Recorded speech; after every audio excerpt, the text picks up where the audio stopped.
Guys, welcome back to my channel. இன்னைக்கு நம்ம அதிசய பிறவியும் அற்புத பெண்ணும் டிராமா தான் பார்க்க போறோம். சரி வாங்க நம்ம டிராமாக்குள்ள போயிடலாம். ஸ்டார்டிங் சீன்ல நம்ம ஹீரோவை தான் காமிக்கிறாங்க. இவனும் கிளம்பிட்டு இருப்பான். அப்ப அவங்க பாட்டி வந்துட்டு, என்னப்பா நீ மேரேஜ் ஆக போறவ இந்த ட்ரெஸ் தான் போடுவியா, 4 பேருக்கு முன்னாடி நல்லா தெரிய வேண்டாம் அப்படின்ற மாதிரி சொல்லிட்டு இருக்காங்க. ஆனா அவனுமே, நான் உங்களை மாதிரி நார்மலா இல்ல தானே, எனக்கு ஏன் நீங்க சொல்ல மாட்டேங்கிங்க, எனக்கு என்னதான் ஆகுது அப்படின்ற மாதிரி கேட்டுட்டு இருப்பான். ஆனா அவங்க பாட்டியுமே பேச்சை மாத்துறாங்க. நீங்க பேச்சை மாத்தாதீங்க அப்படின்ற மாதிரி சொல்லிட்டு இருப்பான். பாட்டியுமே, இதை நான் உன்கிட்ட சொல்லணும்னு நான் நினைக்கலப்பா அப்படின்ற மாதிரி சொல்லிட்டு அந்த இடத்துல இருந்துமே போயிடுறாங்க.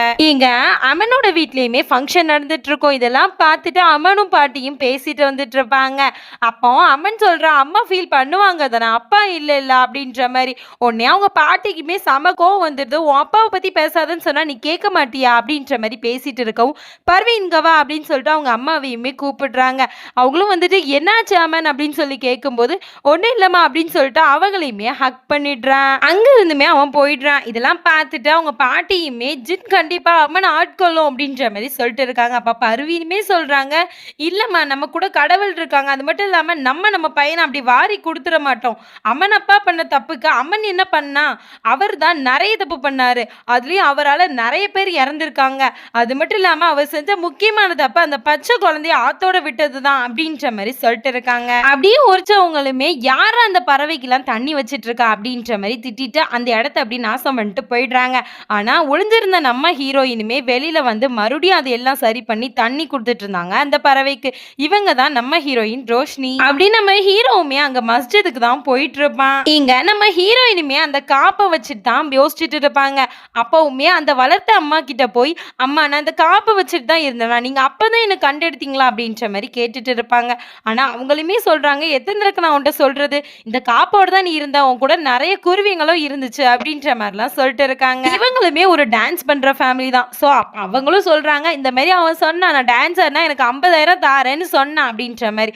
உடனே நம்ம ஹீரோயினுமே சொல்றாங்க, நான் என்னுடைய பேக்கரியை மட்டும் நல்ல லெவலுக்கு கொண்டு வந்தா அவனை வந்து டான்ஸ் ஆட சொல்றேங்க, 52,000 ரூபாய் சேர்த்து கொடுக்க, அதுவும் 10 வருஷம் கழிச்சு செக்கா கொடுக்க அப்படின்ற மாதிரிலாம் சொல்லிட்டு இருப்பாங்க. அப்போ ஹீரோயினுடைய அம்மாவுமே, நான் டான்ஸ் ஆடுறேன், இத்தனை நாள் இந்த பிஸ்னஸ் தான் பண்ணிட்டு இருக்கேன், ஆனா உனக்கு பிடிக்கலன்னதுமே உன்னை நான் அதில் இன்வால்வ் பண்ணலையே அப்படின்ற மாதிரிலாம் சொல்லிட்டு இருக்காங்க. ஆனா அப்பவுமே, சரிம்மா நான் போயிட்டு வரேன் அப்படின்ற மாதிரி அவங்களும் சொல்றாங்க. நீ எங்க போற அப்படின்ற மாதிரி கேட்கவுமே, இன்னைக்கு உங்களுக்கு விஷயம் தெரியாதா, இன்னைக்கு ரொம்ப நல்ல நாள், இன்னைக்கு போய் ப்ரே பண்ணா என்ன வேண்டுனாலும் நடக்கும் அப்படின்ற மாதிரி சொல்லிட்டு இருப்பாங்க. நீ போய் என்ன வேண்ட போற அப்படின்ற மாதிரி கேட்கவுமே, எனக்கு உண்மை தெரிஞ்சாகணும், என்னுடைய அப்பா அம்மா யாருன்னு தெரிஞ்சாகணும், அதை தான் அந்த கடவுள்கிட்ட போய் கேட்க போறேன் அப்படின்ற மாதிரி சொல்லிட்டு கிளம்பிட்டு இருப்பாங்க. அப்ப அவங்க அம்மாவுமே, இன்னும் நான் டியூவை முழுசா கட்டல, அந்த காரை பத்திரமா கொண்டு போயிட்டு பத்திரமா கொண்டு வந்துடணும்னு அப்படின்ற மாதிரிலாம் சொல்லிட்டு இருக்காங்க. நம்ம ஹீரோயினுமே அந்த மஸ்ஜிதுக்கு தான் வந்துட்டு இருப்பாங்க. அப்போ கார்ல இருந்து பாட்டிலுமே கீழே வந்துட்டு அது எடுக்க போகும்போது இங்க அம்மனுடைய கார்லயுமே இவங்க காரை விட்டுடுறாங்க. இந்த சத்தத்தை கேட்ட அம்மனுமே திரும்பி வந்துட்டு இருப்பான். ஆனா நம்ம ஹீரோயினுமே இறங்கி, ஐயோ இந்த காரோடைய ஓனர் நம்மளை ஜெயிலுக்கு அனுப்பிடுவாரோ, நம்ம அம்மா நம்ம காப்பை வித்துருவாங்களோ அப்படின்ற மாதிரி ரொம்ப யோசிச்சுட்டு இருப்பா. அப்போ அம்மனுமே அங்கே வந்துட்டு ரொம்ப நல்லா பார்த்துட்டு இருப்பா. அப்போ இவளுமே சொல்கிறா, கார் எதுக்கு இங்கே விட்டீங்க அப்படின்ற மாதிரி. உடனே அவங்க, பார்க்கிங்கில் தானே விடணும், பார்க்கிங்கில் தான் விட்டுருக்கேன் அப்படின்ற மாதிரி சொல்லிட்டு இருக்கேன். அப்போ எதுக்கு ஷோரூம்லேருந்து எடுத்துகிட்டு வந்தீங்க, காரை பார்க் பண்ணுறதுக்காக எடுத்துகிட்டு வந்தீங்க அப்படின்ற மாதிரி சண்டை எடுத்துகிட்டு இருப்பா. அது மட்டும் இல்லாமல் அந்த சைடில் இருந்தவங்களும் இந்த சைடில் வந்து நின்று பேசுகிறனால அந்த ஜின்னுமே பெய்யுது, எதுக்காண்டு போச்சு என்ன ஏதுன்னு தெரியலை. அப்போ அம்மனுமே ஃபோன் எடுத்து ஃபோன் பேச போவான். இவளுமே, அதெல்லாம் ஃபோன் பண்ணாதீங்க, உங்க பணக்கார அப்பா இருக்கிறனால தானே நீங்க இவ்வளோ தூரம் பண்றீங்க அப்படின்ற மாதிரி தேவையில்லாம பேசிட்டு போயிடுவா. அவ போயிட்டு இருக்கும் போதுமே சும்மாவே, என்னுடைய காரு பறக்கும், பார்க்கிங்ல போட்டிருக்காராம், பார்க்கிங்ல காரை அப்படின்ற மாதிரி சொல்லிட்டு இருப்பான். ஆனா அவனுக்குமே அப்பாவை பத்தி பேசினதுனால ரொம்ப கோவம் வந்துடுது. அவளுடைய காரையுமே பறக்க விட்டுடுறான். அந்த அப்பளம் மாதிரி நொறுங்கிடுது. இவளுமே அங்க உட்காந்து தேம்பி தேம்பி அழுதுட்டு இருக்கா. இங்க அப்படியே வீட்டுல உள்ளவங்க, அந்த கிளாக் ரொம்ப சவுண்டா அடிக்குது, இதை பார்த்துட்டு பர்வீனுமே சொல்றாங்க, இதான் ஜின்னுடைய ஃபர்ஸ்ட் அறிகுறி போல அப்படின்ற மாதிரி. சரி வாங்க செகண்ட் அறிகுறியை தேடலாம் அப்படின்னு சொல்லிட்டு வீட்டில் உள்ளவங்க எல்லாருமே ஸ்விம்மிங் பூலில் போய் பார்க்காங்க. அங்கே அந்த ஸ்விம்மிங்குமே ஃப்ரீஸ் ஆகிடுது. ஆனால் அவங்க அம்மனை பற்றி ரொம்ப கவலைப்பட்டுட்டு இருப்பாங்க. எங்கள் அம்மனுமே மஸ்ஜிதுக்குள்ளே வந்து ப்ரே பண்ணிட்டு இருப்பான். அப்போ நம்ம ஹீரோயினுமே அழுதுகிட்டே வந்து ப்ரே பண்ணிட்டு இருப்பாங்க. அவனும் தற்செயலாக திரும்பி பார்க்கும் போதுமே, இவங்களுடைய காரை தானே நம்ம இப்படி பண்ணோம் அப்படின்ற மாதிரி யோசிச்சுட்டு இருப்பான். அப்போ அந்த இடத்துல அந்த ஜின்னுமே அந்த மஸ்ஜிதை உடைக்குது. அப்போ நம்ம ஹீரோவுமே தன்னுடைய பாசிகரை கூப்பிட்டு, அப்படி எல்லாருக்கும் ஆர்டர் பவுடர் போட்டு அவன் வந்து கொஞ்சம் பேரை காப்பாத்துறான் அப்படி நம்ம ஹீரோயினுமே அவங்க பாதி பேரையுமே காப்பாத்தி கூட்டிட்டு போயிடுவாங்க. வெளியில போன நம்ம ஹீரோயினுமே அந்த காரை பறக்க வச்சதை பத்தியே யோசிச்சுட்டு இருப்பாங்க. ஆனா அந்த ஜின்னுமே இவளால தான் நம்ம அம்மனை கூட்டிட்டு போக முடியல அப்படின்ற கோவத்துல ஒரு காரையுமே அவகிட்ட கூட்டிட்டு வரும். ஆனா நம்ம ஹீரோ அந்த இடத்துல வந்து காப்பாத்தி தன்னுடைய மேஜிக் ஸ்டிக் வச்சும் ஆர்டர் போட்டுருவான். அந்த இடத்துல இதெல்லாம் பார்த்த அதிர்ச்சியில நம்ம ஹீரோயினுமே மயங்கிடுவாங்க. அவங்களையுமே சேஃபா ஒரு இடத்துல படுக்க வச்சுட்டு அவனும் அந்த இடத்துல இருந்து போயிடுறான். இங்க அப்படி அவனும் வீட்டுக்கு தான் வந்துடுறான். அவங்க அம்மாவுமே இன்னைக்கு ஃபங்க்ஷன் இருக்கு உனக்கு ஞாபகம் இருக்குதானே அப்படின்ற மாதிரிலாம் சொல்லிட்டு இருக்காங்க. அவனும் ஆமாமா அப்படின்னு சொல்லிடுறான். இவங்க எல்லாருமே கீழே வந்துட்டு இருப்பாங்க. ஆனா அவங்க பாட்டியுமே ஜின்னுடைய 3வது அடையாளம் என்ன அப்படின்னு சொல்லிட்டு வீட்டுக்கு வெளியில வந்து தேடிட்டு இருப்பாங்க. ஹப்பா ஒண்ணும் இல்லை அப்படின்னு நினைக்கக்கூடிய அந்த சமயத்துல ஜிம்னோடைய கையுமே அந்த செவுத்துல இருக்கும். உடனே இவங்களும் பதறிட்டு உள்ள வந்துட்டு இருப்பாங்க. இங்க பொண்ணு வீட்டுக்காரங்களும் வந்துட்டு தான் இருப்பாங்க. ஆனா நம்ம ஹீரோ கொஞ்சம் கொஞ்சமா அந்த ஜின்னா மாறிட்டு இருப்பான். இதெல்லாம் தெரிஞ்ச அவங்க அம்மாவுமே ஹீரோக்கு முன்னாடி வந்து நின்றுட்டு இருப்பாங்க. தன்னுடைய பையன் ஜின்னா மாறுறது வெளியில யாருக்கும் தெரியக்கூடாது அப்படின்றதுக்காண்டி.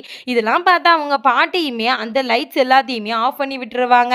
அவனும் ஜின்னா அந்த இடத்துல இருந்து வேற இடத்துக்குமே போயிடுறான். கரண்ட்டும் வந்துடுது. அவங்க அம்மாவுமே மயங்கி விழுந்துடுறாங்க. இதை பார்த்துட்டு அவனுடைய பாட்டியுமே நம்ம நிச்சயதார்த்தத்தை நாளைக்கு வச்சுக்கலாம், இன்னைக்கு பர்வீனுக்கு கொஞ்சம் உடம்பு சரியில்லை, நீங்க எதுவும் நினச்சிக்காதீங்க அப்படின்ற மாதிரி சொல்றாங்க. உடனே அவங்களுமே சரி பரவாயில்ல அப்படின்றத புரிஞ்சுக்கிட்டு அங்க இருந்துமே போயிடுறாங்க. அப்படி பர்வீனுமே அம்மனுடைய ரூமுக்கு போய் அம்மனை தான் பார்க்க போயிருப்பாங்க. அங்க அவன் முழு ஜின்னா மாதிரி பீரோல தூக்கிட்டு நிற்பான். இவங்களும் எவ்வளோ சொல்றாங்க ப்ளீஸ் பா வேணாம், நீ கொஞ்சம் கான்சியஸ்க்கு வா, ஜின்ல இருந்து வெளியில வான்னு. ஆனா அவன் கேட்காம அந்த பீரோலையுமே தூக்கி வீசிடுறான். அங்க இருந்துமே அம்மனுடைய அத்தை அவனை அவங்க அம்மாவை காப்பாத்தி கூட்டிட்டும் போயிடுறாங்க. கீழேயுமே இவங்க இறங்கிடுவாங்க. அப்ப அந்த ஜின் கீழே வந்து ஃப்ரிட்ஜோட தான் நின்றுட்டு இருக்கும். இவங்களுமே ப்ளீஸ் அம்மன் ப்ளீஸ் இப்பெல்லாம் பண்ணாத அப்படின்னு சொல்லிட்டு எவ்வளவோ கெஞ்சுறாங்க. ஆனால் அவன் தூக்கி போடக்கூடிய அந்த நேரத்தில் அவனுடைய பாட்டியுமே 3 அம்பை அவன் மேலே செலுத்திடுறாங்க. அவனுமே ஜின்ல இருந்த மனுஷ ரூபத்துக்குமே வந்துடுவான். அவனும் கீழே விழுந்துடுவான். இதை பார்த்துட்டு அவங்க அம்மால இருந்து எல்லாருமே என்னாச்சுப்பா உனக்கு அப்படின்ற மாதிரி கேட்டுட்டு இருப்பாங்க. அவனுடைய பாட்டியுமே சொல்லுவாங்க அவனுக்கு ஒரு அம்பை தான் நான் அவன் மேலே செலுத்தியிருக்கணும், ஆனால் 3 அம்பை செலுத்திட்டேன், இது என்னுடைய தப்பு தான், ஆனால் அவன் முழு ஜின்னா மாறிடுவானோ நான் பயந்து தான் அப்படி பண்ண அப்படின்ற மாதிரிலாம் சொல்லிட்டு இருப்பாங்க. இதுக்கப்புறம் என்ன நடந்துச்சு அப்படின்றத நம்ம நெக்ஸ்ட் பார்ட் பார்த்தா தான் தெரியும். இந்த பார்ட் எப்படி இருந்துச்சு அப்படின்னு சொல்லிட்டு எனக்கு கமெண்ட்ஸ்ல சொல்லுங்க. அது மட்டும் இல்லாமல் உங்கள்கிட்ட ஒரு விஷயம் கேட்கணும்னு இருக்கேன். இந்த ட்ராமாவை நான் ஃபர்ஸ்ட் எபிசோட்ல இருந்து போடட்டுமா, அப்படி இல்லைன்னா தமிழில் கட் பண்ணதுல இருந்துமே போடட்டுமா, ஒரு ஷார்ட்டாக ஒரு ஸ்டோரி மாதிரி சொல்லிட்டு அப்படி போடட்டுமா, இல்லைன்னா இதுவே கண்டினியூ பண்ணட்டுமா அப்படின்ற மாதிரி சொல்லிடுங்க. நம்ம ஹிந்தியில் எவ்வளோ முடிச்சிருக்காங்களோ அது வரைக்குமே நம்ம வந்து அப்லோட் பண்ணிவிடுவோம். மட்டும் இல்லாமல் நம்ம சேனலில் 3 முடிச்சு ட்ராமாவுமே அப்லோட் பண்ணலான் இருக்கேன். இது 2க்கும் நீங்கள் சப்போர்ட் பண்ணுவீங்க நான் நம்புகிறேன். ப்ளீஸ் நீங்களுமே நம்ம சேனலை சப்போர்ட் பண்ணுங்க அண்ட் சப்ஸ்கிரைபும் பண்ணிடுங்க. அண்ட் நான் எக்ஸ்பிளைன் பண்ணுற இந்த விதம் உங்களுக்கு புரியுதா என்ன ஏது அப்படின்னு சொல்லிட்டுமே எனக்கு கமெண்ட்ஸில் சொல்லிடுங்க. அப்படி உங்களுக்கு புரிஞ்சிருந்துச்சு பிடிச்சிருந்துச்சுன்னா நம்மளுக்கு ரெட் ஹார்ட்டும் கமெண்ட் பண்ணுங்க. சரி, உங்களை நெக்ஸ்ட் வீடியோவில் நான் சந்திக்கிறேன். அது வரைக்கும் பாய் ஃப்ரெண்ட்.